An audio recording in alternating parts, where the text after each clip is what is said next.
And we'll start with Scott, and the question is, what policies or initiatives would you pursue to help address the local workforce shortage and support workforce development in Eau Claire? For example, how would you help local businesses find the talent they need, and what role should the city play in attracting and retaining workers in our community?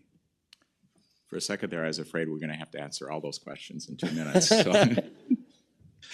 Workforce is a very important issue. For those of you in business, you know that it can be a challenge. Even with a growing population, we're one of the fastest growing cities in Wisconsin, but our economy is growing and we need to solve that issue. I think there's several attributes to it. One of them is housing. We need to be able to have people who work here, live here, and things like the zoning code rewrite, which we need to continue to monitor and revisit, is going to be important, and we need to make sure the city's doing its part to increase housing supply and affordability. And really the quality of life attributes that we've been able to gain in Eau Claire the last few years has been why our population is growing, or why we've been able to grow. The Vitos Eau Claire and the city together are developing a destination master plan to understand what kind of investments we need to make. And then we have to balance the things we do to make sure we can maintain our parks, trails, music scene, and other things that make this a great city and a great place to live. We need to continue to be a welcoming community, so no matter who moves here, they feel like they're accepted and they can enjoy working here. And then the city's role in being a partner with other organizations, with businesses, with nonprofits, with municipal governments next door. The relationships we have there and having win-win partnerships can be really important to having a strong community where we can attract people to live here. We've seen organizations like the Chamber with its Think Eau Claire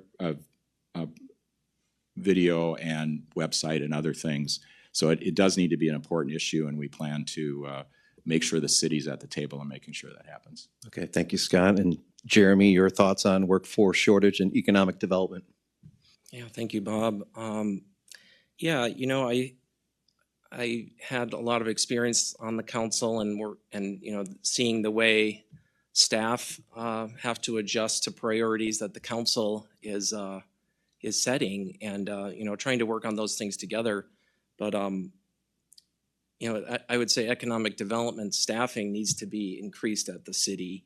So we need to find a way to do that, even though we're facing challenges with our budget, because you know, the more industries we can bring, the more entrepreneurship, the more tourism, the more jobs that we can bring, the more it increases the tax base and our ability to continue to grow and thrive as a community. You know, those quality of life, you know, focuses that the city can continue to invest in, like trails and parks and protecting our waterways, are very important to attract families and people that want to move here and maybe start a business. And having neighborhood schools, having a strong public education system is a key part of it. And I went to UW Eau Claire, as I mentioned, and I worked at Stout, and I think working with our school district and the tech college here, you know, is a really great, you know, focus.